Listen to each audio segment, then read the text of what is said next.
একদিন রাসূল সাল্লাল্লাহু আলাইহি ওয়াসাল্লাম এক বাগানের পাশে দিয়ে যাচ্ছিলেন। তিনি হঠাৎ দেখতে পেলেন একটি উট কান্নার মতো শব্দ করছে।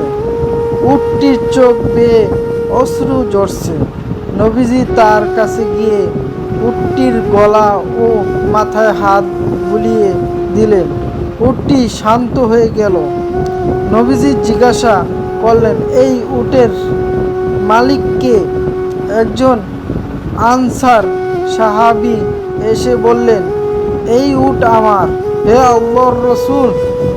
তখন নবীজি বললেন, আল্লাহ তোমাকে এই জন্তুর ব্যাপারে তাকওয়া আদেশ দিয়েছেন।